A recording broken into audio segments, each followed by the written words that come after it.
Good morning, good afternoon, good evening, wherever you are, and welcome to our webinar today. My name is Jake Tatum. I'm Outreach Officer at IBAT. It's absolutely fantastic to see such a strong level of interest in today's webinar, where we'll be diving deep into the species report. But before we get things started, I just got a couple of points of order. So this meeting is being recorded.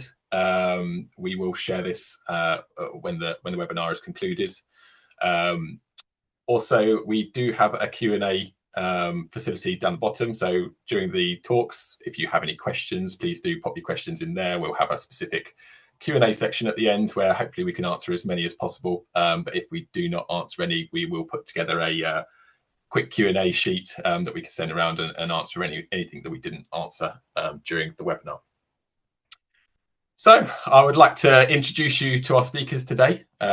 So we have Florence Curie, Senior Program Manager at IUCN. We have Tom Starnes, Senior Program Officer at IUCN.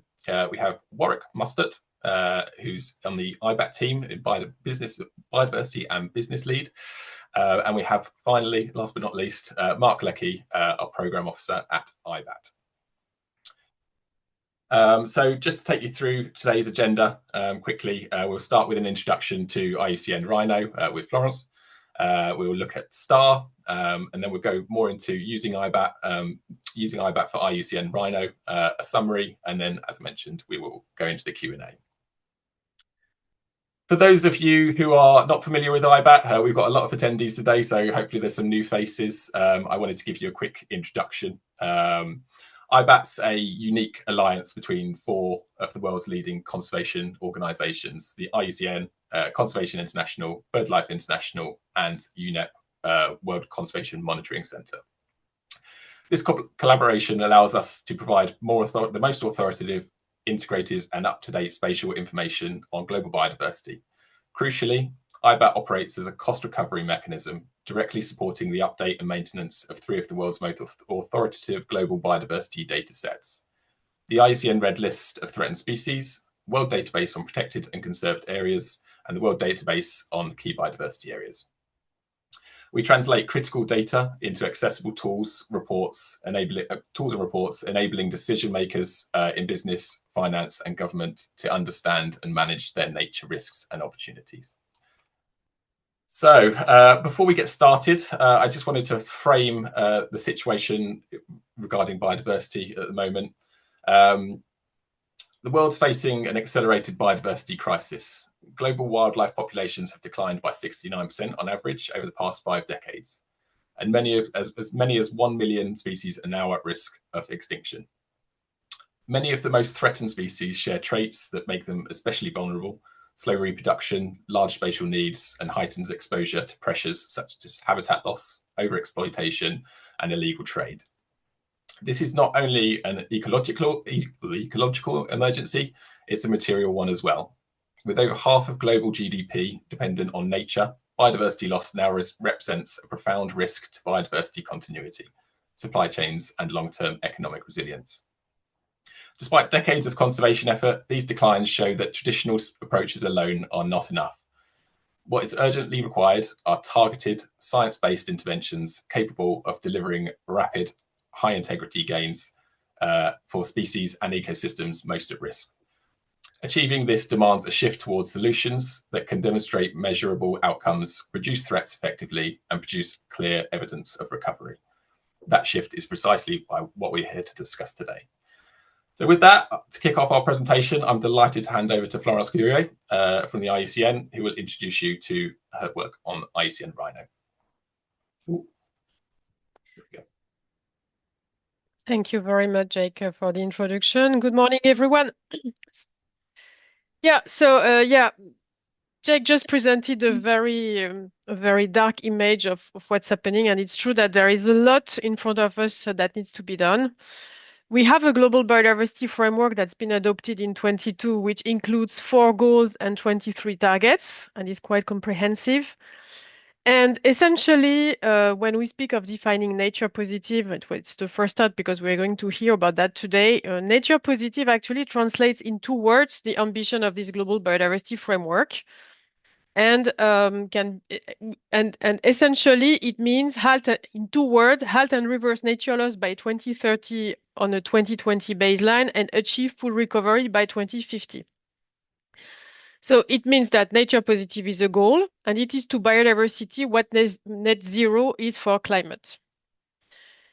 It means greater health, abundance, and diversity, integrity, and resilience of species and ecosystem in the end. And for companies, the starting point is going to be able to understand how their activities and value chains interact with nature so they can identify the actions that will have the greatest impact.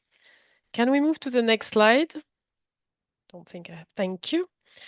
And there, two levers are essentials in terms of actions that companies can take or that any stakeholder can take, actually.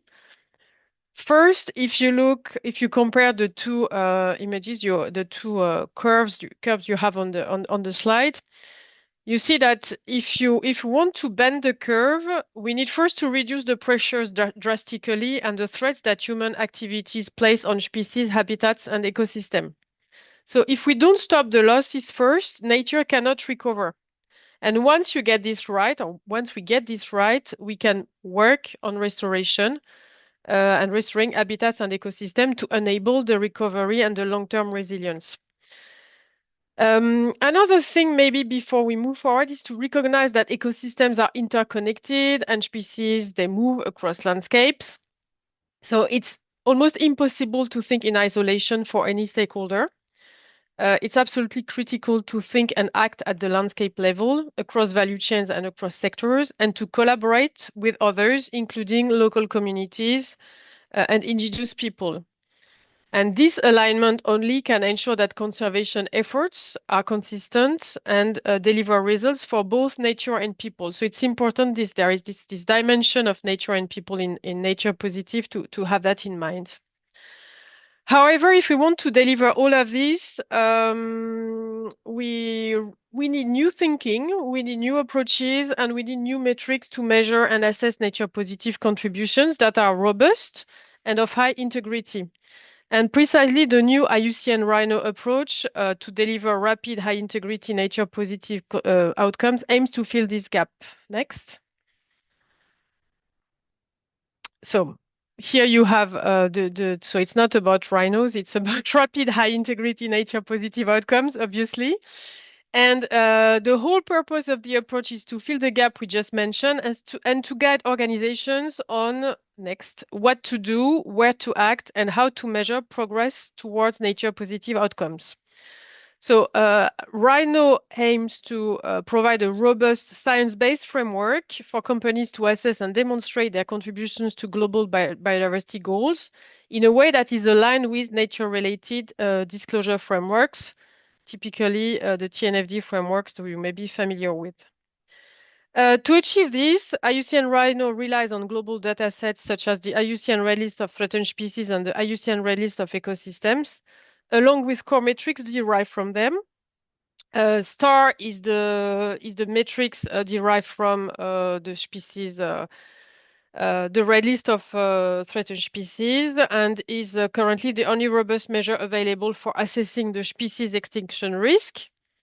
It is currently calculated, so I will let Thomas say more about it, but it's currently calculated only on a subset of threatened species and not on all taxonomic groups. But in IUCN RHINO, we thought that given the urgency of the biodiversity crisis, it was important to get started, even if we don't have all the species in the star layers, because there is an urgent need to act and to act now. And just to mention, in the same spirit, we decided to move forward even if there is not yet a metric for ecosystem, which is under development. So RHINO is still an evolving framework, but it's important not to wait until we have everything because it might be too late. Next. Another thing, we spoke earlier about TNFD. The approach proposes precisely 3 tracks adapted to how companies impact nature, which is also something that is recognized in many other frameworks. So there is a direct impact track for companies that have direct impact and management of their land holdings, typically mining, agriculture, etc. A value chain impact track when companies can influence only decisions working with their suppliers. And it's important to have in mind that a company can be in two areas. For instance, a mining company may have direct impacts, but will also have impact through the value chain when they supply, for instance, energy. So it's not a company you fit into here or there. It's more the way you get the impacts that matters. And we also have an investor impact track, and we must well recognize that the value chain and the investor impact tracks still also need more developments. But yeah, developments and piloting, but there are existing concepts. Next, the key steps of so here about the direct impact track, the key steps of this track are aligned with the LEAP approach of TNFD. So LEAP means locate, evaluate, assess, prepare. I'm going fast here, but just to let you know that essentially companies that decide to apply the direct impact track of RHINO will collect useful data to inform its TNFD assessment for the biodiversity component. The TNFD assessment being broader than that, but this is good for the biodiversity assessment. And it's also good to deliver actions because, of course, beyond LEAP, IUCN RHINO provides guidance to implement actions for nature positive outcomes and to report the delivery of impact. And on the next slide, we show you how we do that in relation with STAR. So there are several iterations of STAR that need to be considered. First, in the locate phase, to locate the organization's interface with nature, you can use estimated STAR. You will see that later today.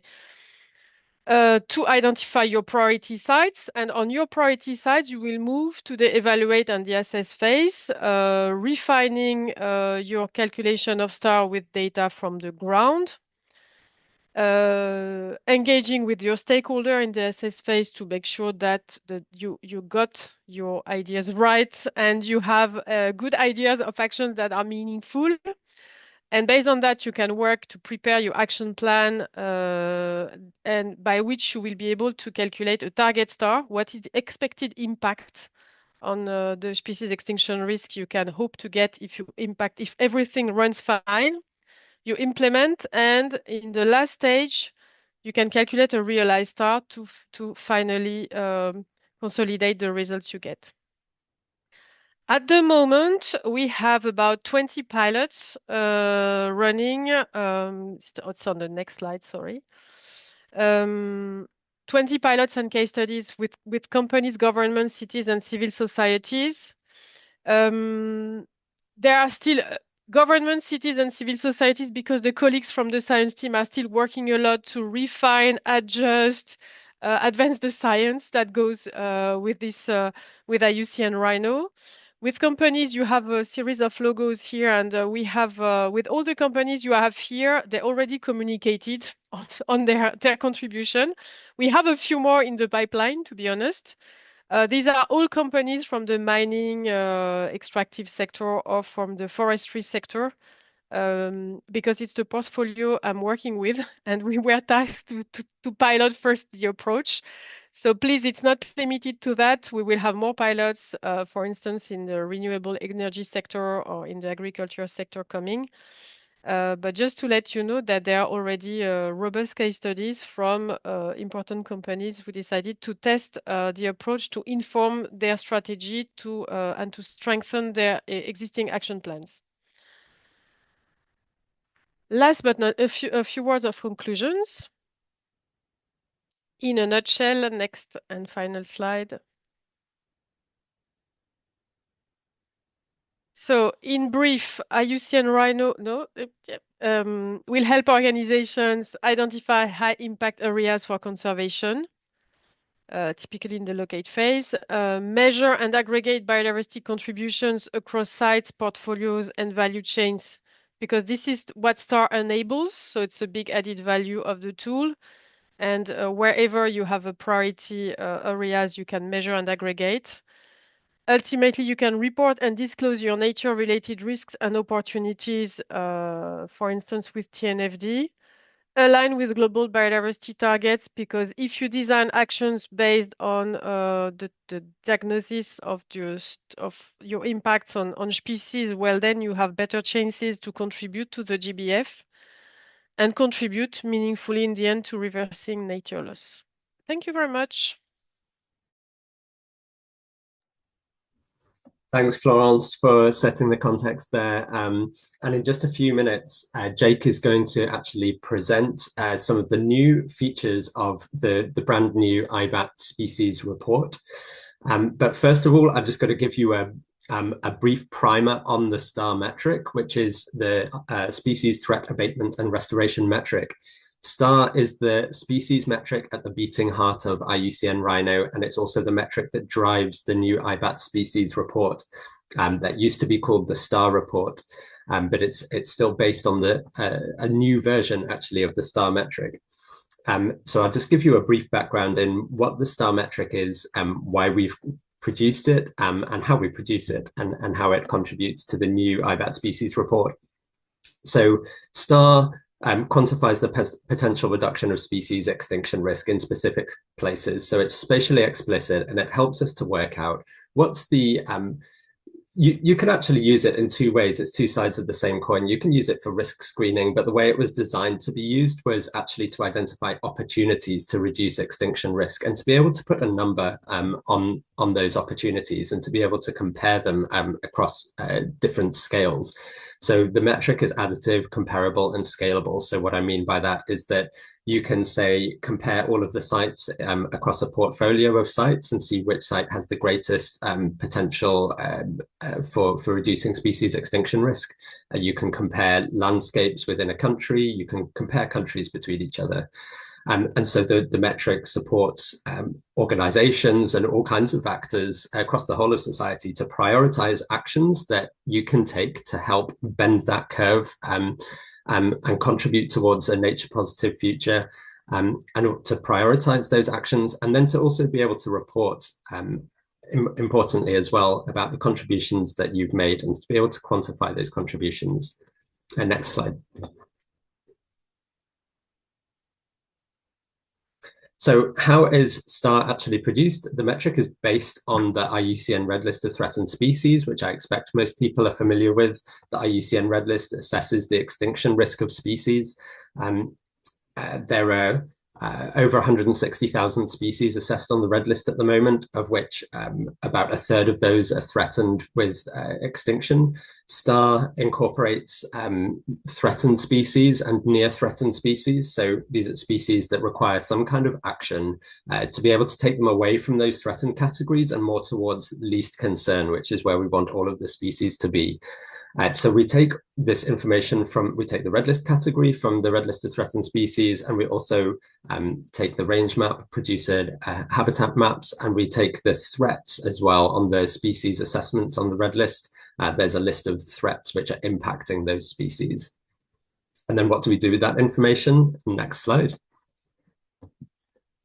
So to start off with, we take the ranges of these species, and the species that we're talking about at the moment is we've got in the terrestrial realm, the birds, mammals, amphibians, and reptiles. So the terrestrial vertebrates, which are threatened on the IUCN Red List. So in the latest update, that's just over 9,000 species.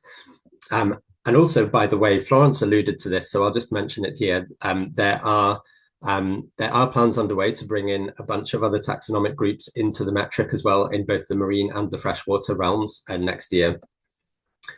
So we take those range maps, but then the range maps in the IUCN Red List are really only intended to be indicative of the distribution of the species, whereas when we're talking about using the STAR metric to inform and quantify site-based actions, we need those range maps to be a little bit more refined, which is why we take this extra step to refine those range maps into something we call area of habitat maps. And that's basically, we use a big global land cover map and a digital elevation map, and we work out where are the suitable habitats at suitable elevation for each species within its range.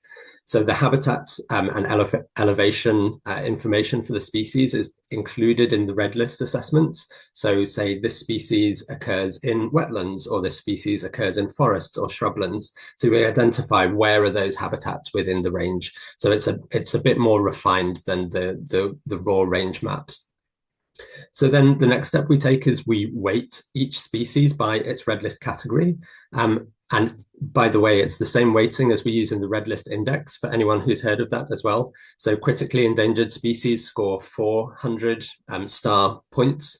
Endangered species are 300, vulnerable species are 200, and near threatened species score 100 star points. So they're weighted according to their IUCN red list category.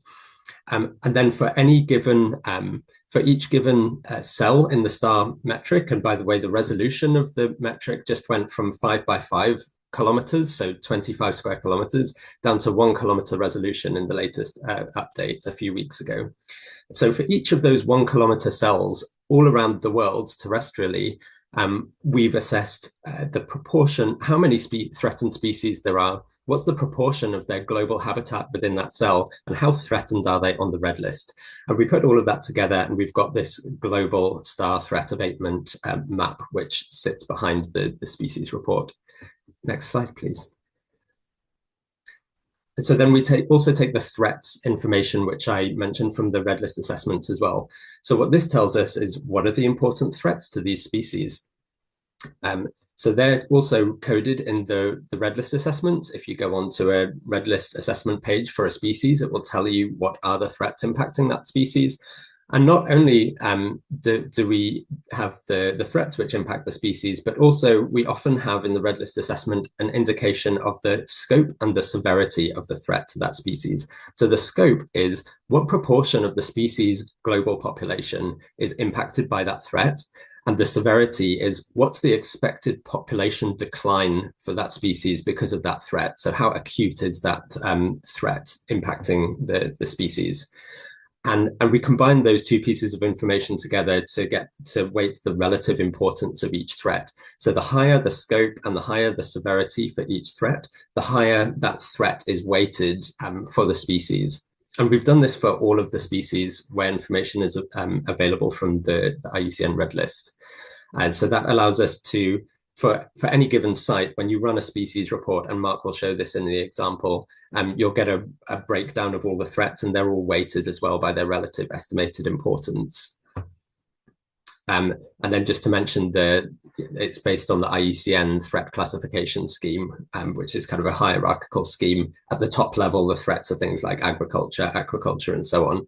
But then it goes down to more granular detail. Thanks, Jake.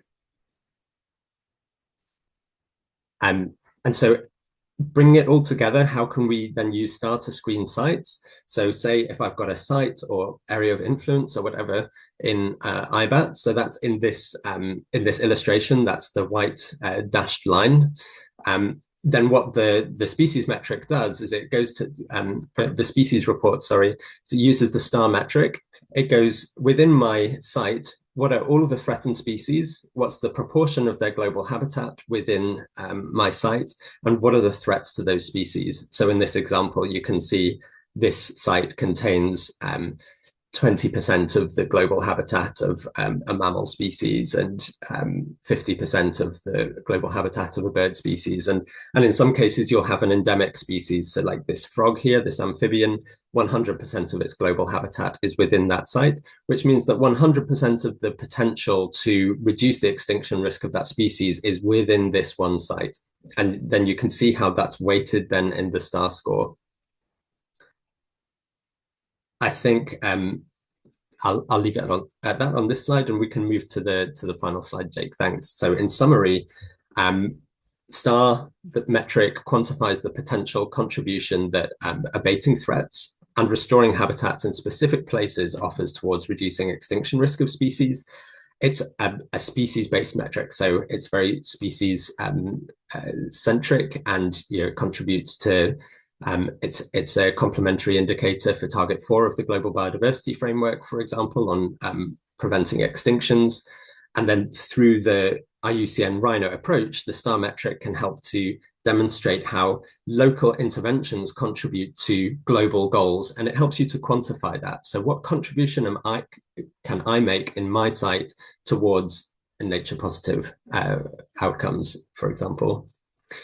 And the metric can be quantified, added, and compared, as I mentioned before. So you can compare sites within a portfolio, sites with other sites, with countries to work out where to target your actions and then to quantify those actions. And Jake's going to show us a nice example of that now with the new species report.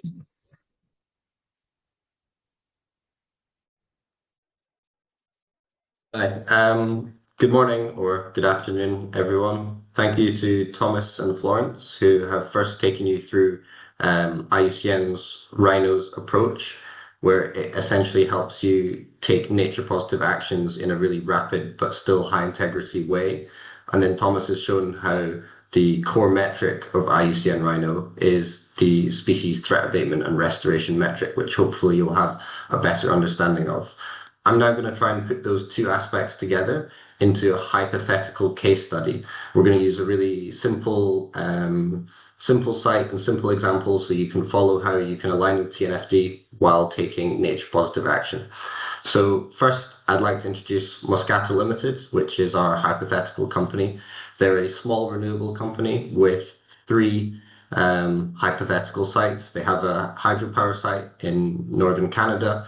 They have their HQ in Ireland, which is an office, and then they have a wind farm a bit more over to the east. If we go on to the next slide. So today I'm going to focus on the IBAT outputs that align with the A1 stage of IUCN RHINO, which is the locate phase. This is where organizations are trying to understand where they interface with nature. And next year, in the first quarter of next year, we're going to do a much deeper dive into evaluate, which is where companies go deeper at site level and are able to calibrate the outputs that they would get from locate. Yeah, next slide. So first, the nature team at Moscato need to gather the information that they have on each of these sites. So they have the hydropower site in northern Canada that I mentioned. They have that onshore wind, and then they have their office. As you can see from these graphs, they were able to get GIS spatial data for both the hydropower site and the onshore wind site, which is why these are uploaded into IBAT as polygons. And for the HQ, since it's a very small site with hopefully a small footprint, they just used point data because it wasn't available to get a map of the building. Once they've completed this stage, the next stage is to have a look at how to prioritize these sites. Which of these sites has the potential to have the largest impact? Next slide, Jake. There we go. So the first stage that they can be aided by IBAT is to run a disclosure preparation report to identify the sites that have the highest potential to abate risk to biodiversity. So they ran a disclosure preparation report, which essentially analyzes the maximum threat abatement and restoration scores in proximity to these sites. And it also considers whether or not there are protected areas or key biodiversity areas in proximity to these sites. The office didn't have anything within the buffered area. The hydropower site was of low significance in terms of proximity to protected areas and key biodiversity areas, and low significance in terms of STAR. But the wind farm that they had in Savernoy has both high proximity to protected area, so it's really close to a protected area, overlapping in fact, and it also has high significance based on those STAR scores. So essentially this site has high potential to abate the threats that are happening there. If we go on to the next stage. The next stage, I've only got very short text, but this is actually a really crucial part of the IUCN RHINO approach. It looks like it's very short. You just need to map stakeholders and define the area of influence, but this can be one of the trickiest stages.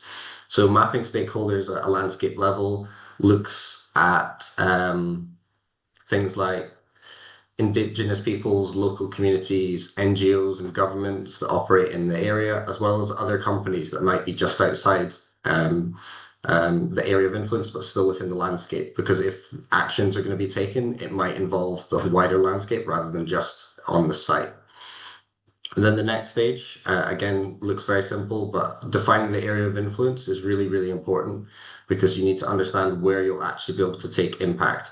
And often that's not just your site in a buffer. You would have to look at things like the footprint of the operations in terms of emissions, the infrastructure, socioeconomic changes, and yeah, look at things like the watersheds that you're potentially impacting. And ideally, this would be mapped using a GIS polygon.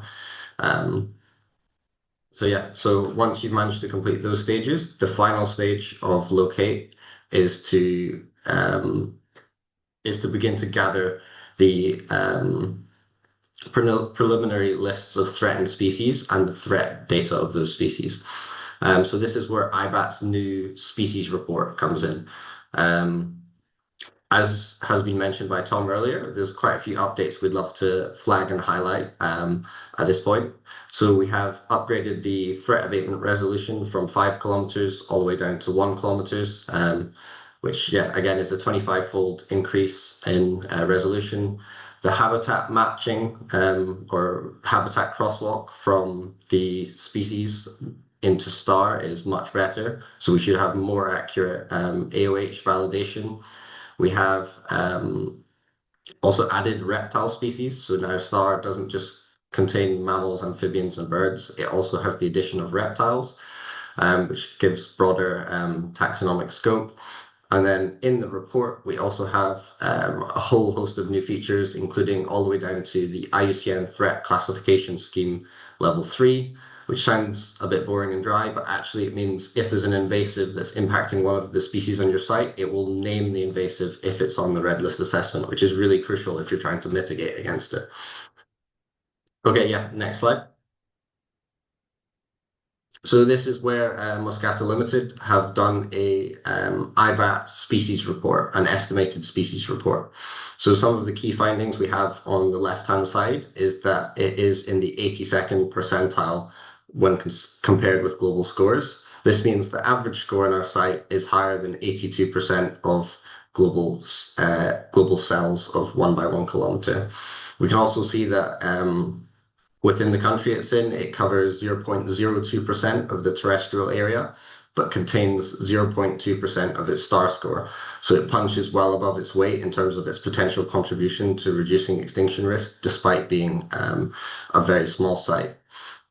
In terms of the species that we have the critically endangered but very poorly known Russian desman, which is essentially an aquatic mole, maybe even a sort of European platypus type thing. And 2.9% of this species area of habitat was within our operational site, within our area of influence, sorry. And we can see that because of that, it makes up a significant portion of the score for this area. We can see that 94% comes from mammals, and almost all of that is coming just from this one species in this example. I've kept it really simple to try and make it really easy to follow how you might follow this track with your company and be able to take impact, to be able to make an impact with site-based actions. We can also see that other birds make up 5% of the score, and then the white-headed duck is the largest single bird with 1.1% of the score contribution. Moving on to the next stage. And this is where we can get really into the details. We can see the top 5 threats the top 5 threats for the site, broken down at both IUCN classification scheme level 1 and level 2. So you can see that invasives are potentially a large problem, or are estimated to be a large problem. Climate change like storms and flooding and droughts, which makes sense given that it's an aquatic animal, as well as fishing, crops, and forestry effluents, all potentially having an impact on this site's area. We know a large proportion of the area of influence's score will be coming just from the Russian desman. And we can also go down to the species highlights section, which is based on the IUCN Red List entry for the species. And it gives us maybe more qualitative information that you can use to start to inform or see what could be an issue. So the widespread use of stationary fishing nets, which is illegal in many areas, is a major threat to the Russian desman. So not just specifically fishermen, but it's fishermen leaving stationary nets in freshwater bodies that's impacting the species. Also, electric nets or electric rods, which essentially are used to stun fish, also seems to be a problem for this species. And then later on down the threat assessment for the species, the assessor mentioned that the American mink might prey on the Russian desman. The muskrat might compete with them for sites to breed in, and the introduced Chinese sleeper, which is a type of fish, seems to use a similar food resource than the Russian desman. So it has a whole host of different threats that are affecting it. And you've been able to capture all of that essentially using IBAT up to this point. And if we go into the next slide, we can summarize and essentially say that they used the disclosure preparation report first to select that they wanted to dive deeper into the wind farm because it had a high star score and it also had an overlap with a protected area. They were able to use the estimated species report so they could begin to get an idea of what they might expect to find on the site. And they were identified 2 species which are contributing together over 95% of the site's score. And they were also able to understand some of the threats of that species. So we can see muskrat, mink, and Chinese sleeper all photographed here, as well as the widespread use of stationary fishing nets, which have been left essentially as traps in the waterways around this area. So this is essentially where IBAT's utility stops at this point, but we are releasing a calibrated module that we'll discuss in a webinar next year. But at this point, I will hand on to Warwick, who can take us through the rest of what Moscata got up to once they'd completed the locate phase. Mark, thanks very much, and that's great. As Mark said, that's currently where the species report effectively is at within the IBAT platform. But what we thought would be useful is to sort of carry it on and build out on that IUCN RHINO approach and give again a little bit of a theoretical case study in terms of the steps and the actions that would be taken at a site on the basis of that information. So if you went on to the next phase, which would be your evaluate phase, there are 3 very key steps within that, and obviously confirming the species is key. I see there were a couple of comments in the Q&A around how do you determine species that are actually present, and potentially in terms of some of those baselines or getting access to that information, you might not necessarily have that. So in this example, Russian desman was confirmed, and as an example, it was confirmed by using eDNA sampling. There's been a massive uptake in the utilization of that. Not only that, it also detected and confirmed the presence of invasive species, through the eDNA sampling. But what was also interesting in terms of potentially some of the threats is that you can actually, not only confirm, but you can also, remove some of those. So the presence of fishing nets, again, as an example, was found to be, probably one of the most critical elements. And then you can, look at some other threats around, potentially which would have come out, for example, threats from pollution or dams and cropping, and those were found not to be as significant and weren't impacting that site. So that's an example of where you can actually calibrate in terms of those initial findings and actually help inform and then effectively work on getting a much more detailed baseline where you can look at to say the impact of invasive species is could make up 60% of the score. That's a really important calibration, and that one of those invasive species could actually be predating on others as well. Another example, can be the fact that some of the threats are relatively low, so like the impacts from droughts or severe storms, that could be eliminated. And as Mark said, we're hoping to bring this online in the calibration module, and they're looking forward to introducing that early in the new year. Thanks, Jake. If you can go to the next slide. So as a follow-on from that, the next step, obviously, in terms of assessment, and I think going into more detail around some of those steps. And as we had said, so Moscata decided that they couldn't actually do much around, for example, drought or flooding, But what they could do is some real targeted action on the site, and that could be around the use of fishing nets and fishing gear. And as a really example of taking a practical threat reduction strategy at a company level and using that to work on. Another key element of that is obviously the importance around stakeholder engagement and collaboration. It's all very well, you can identify some of these at a company level, but we've got to be able to collaborate not only within your neighboring companies or neighboring land users, but also probably more importantly at that landscape level in order to drive some of the positive action and the positive outcomes, which is ultimately where the RHINO approach wants to get to. So that's obviously a key element. In most cases, countries also have their NBSAP, so their National Strategic Action Plans on Biodiversity. And within those plans are a number of initiatives, a number of targets where companies can link to.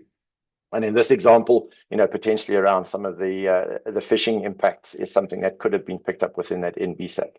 So it gives you an opportunity to recalculate that baseline. And as Muscata discovered as an example through their consultation, they maintained that as an approach. If you can go to the next slide, please, Jake. So the following step is obviously to sort of prepare. So, what does that mean? You've got to have an action plan. Fortunately, Muscata has a pretty robust biodiversity action plan. And within it, they can then define what are these priority actions that are in there. As an example, invasive species is a key element, and that's obviously gone in. And there's mitigation actions around potentially removing fishing nets as an example of how that can be picked up at a site level. I think importantly is resources. Not every company and not every entity has the resources in order to implement this. And so a key part that they looked at was potentially partnering with a local conservation NGO. They've got some focused technical expertise which they brought in, and you can obviously engage, as an example, with local fishermen through that NGO in terms of some of the education around not using the nets or potentially even the electric netting that was picked up in the preliminary report. That obviously gives you an opportunity to really quantify that baseline and come up with some measures, some index measures. For example, the kilograms of fishing net removed, or the number of invasive species that have been caught in traps, as an example, to really quantify and set some of those indices. And the last step there is obviously your targets and objectives and indicators. And at a company level, they've set that, as I said, through the local site biodiversity action plan. That's drilled down into some of the employee KPIs and as a measure of success. Next slide, please, Jake. This is now getting down to the implementation side of it. So how do you actually implement what your mitigation plan is? An example, you've got as I said, a biodiversity action plan or a biodiversity monitoring plan. It could have an example in terms of number of invasive species actually being removed in terms of your mitigation. Engaging, as I said earlier, with local fishermen as an example. That all gives rise to, more importantly, what's happening at that landscape level, because it's all very well that this particular company gets everything right at its particular site, but it's not, all these threats and these species are not contained within that site, and it's important to get a landscape level approach if you are going to be able to deliver any positive action on some of those species. So managing risks is obviously a key element of this implementation step, but there's also potentially some unintended impact. So you might, as a result of removing fishing nets, that they were actually inadvertently probably harvesting and catching some of the invasive species, for example, that Chinese sleeper that was found on the site. So there are some unintended impacts which comes out of this, but this is obviously important to feed back into your monitoring plan in terms of that sort of plan, do, check, act approach, so that you can then go in and as a company, change some of those strategies in order to get the desired outcome. And then the last step in terms of potentially looking at some of the monitoring, looking at that threat levels over time. Obviously, you want to see that decrease. Sorry, Jake, you can go to the next slide. That's fine. See if we can speed up and get a few questions at the end. So the last step is around reporting. In terms of delivery of impacts, we understand how important it is not only to report on some of the disclosure requirements, but certainly reporting in terms of internal and external company reporting.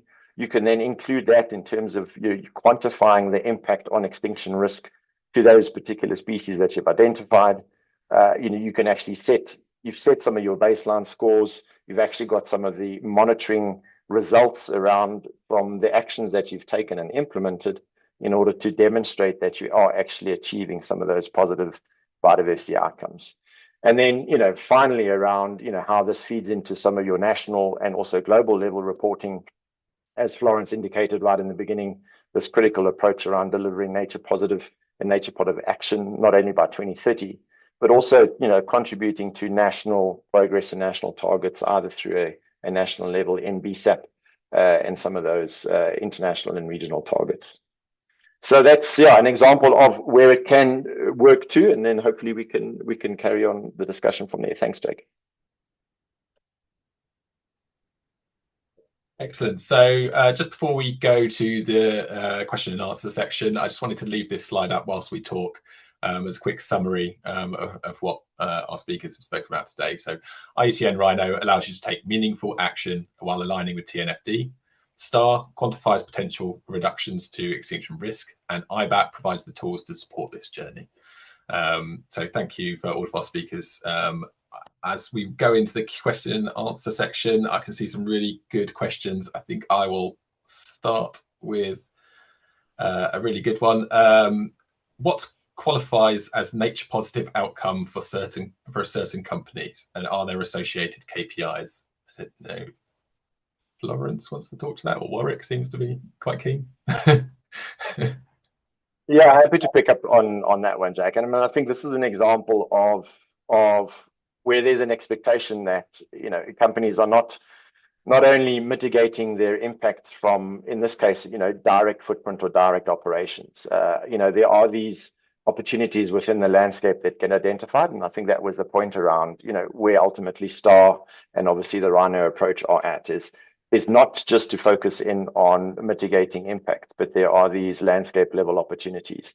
And the theoretical example that we gave, as a company acting on a species is, yes, that they might potentially be impacting on, but it gives a fantastic opportunity to collaborate with other landscape level users within it in terms of reducing some of the threats to some of those species, but also, around data collection, and building on as an example, some of the country data sets and libraries through eDNA sampling, as an example, through the use of citizen science. That is all a positive contribution.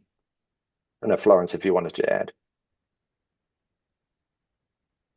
No, I think what you said is perfectly right. There is a big difference between what results you get for the mitigation hierarchy and nature positive, which ambition we know is a lot more holistic. Needs to include the landscape perspective, needs to include the value chain thinking too. So it's an invitation to think in a systemic way, and therefore it's and in terms of metrics, which was I think the second part of the question, or the way to measure. Well, typically, the way you would measure it for nature positive means you are able to demonstrate that you contribute to halt and reverse nature loss, which is why IUCN worked with partners, IUCN at large, on the STAR metric, and is also working on trying to find an equivalent for ecosystems, because it's a way to show that that the company is actively contributing to the reduction of that risk. So helping species get better survival. So it's a whole package. And STAR is one piece of it, and there are more things that will need to be developed for sure. Amazing. Thank you, Florence and Warwick, for that. I've got another great one here. It's just moved. But there's a lot of questions about calibrated STAR.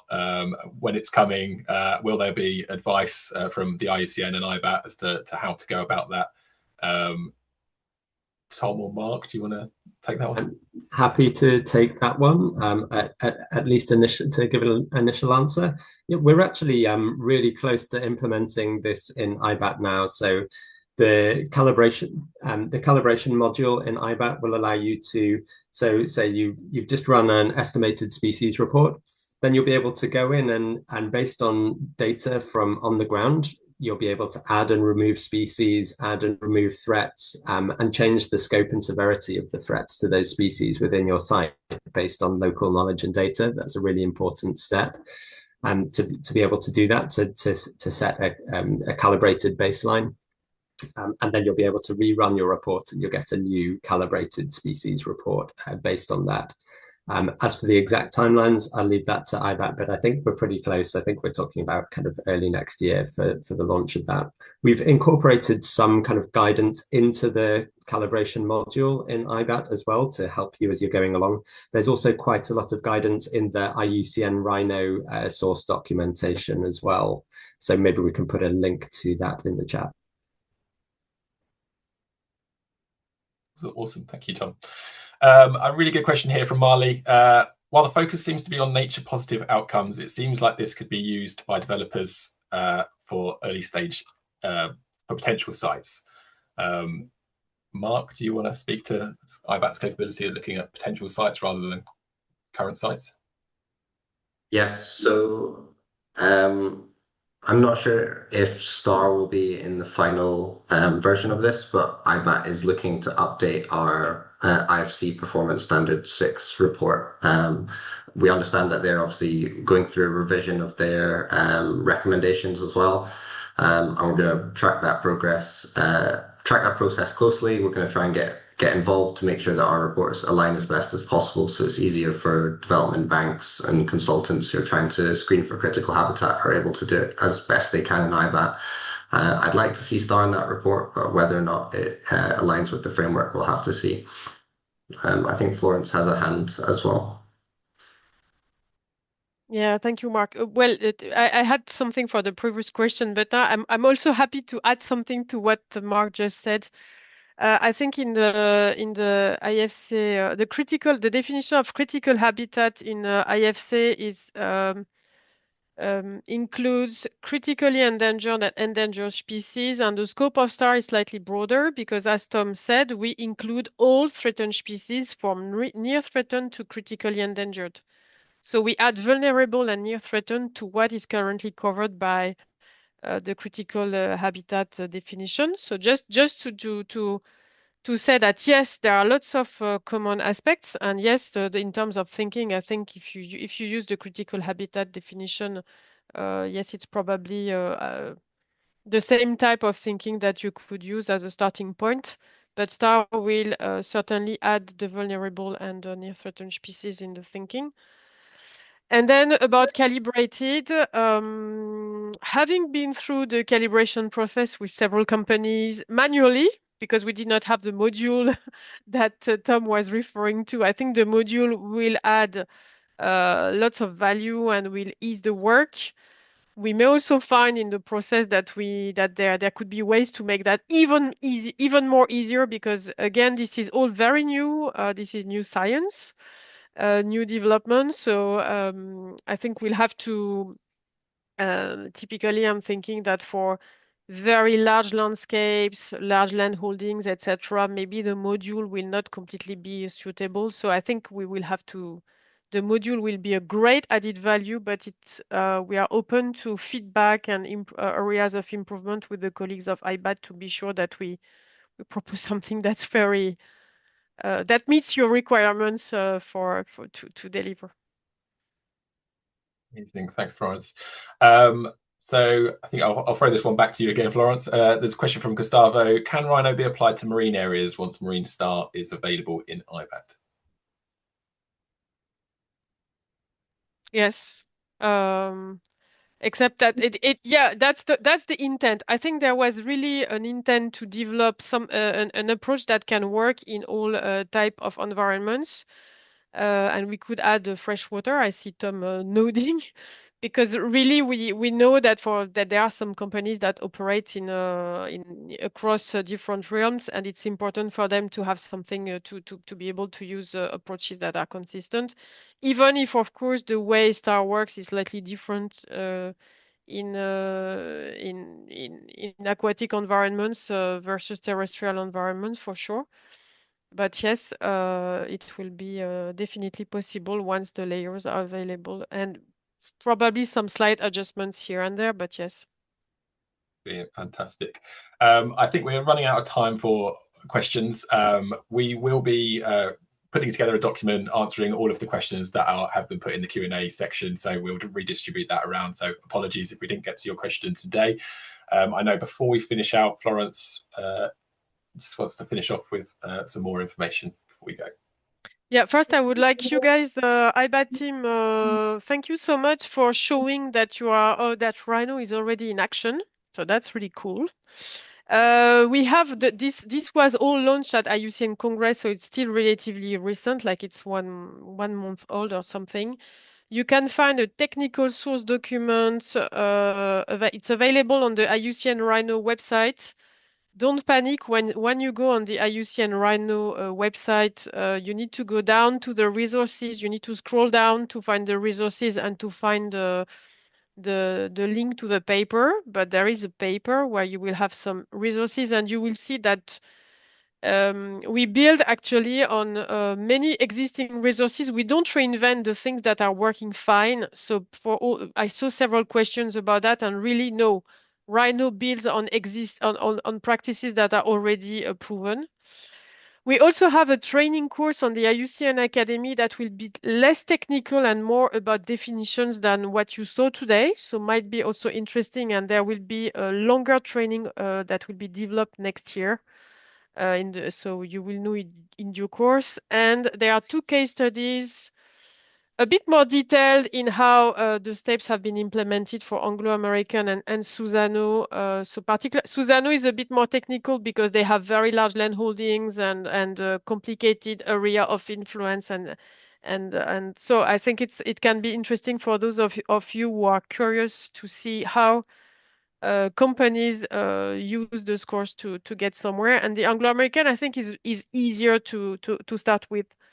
And in both cases, we are moving forward now towards a target star. So we are really working to define the right action, set the baseline of threats for the site at site level, and try to quantify how star the calibrated star could become a target star, and what results we can expect if everything is put in place.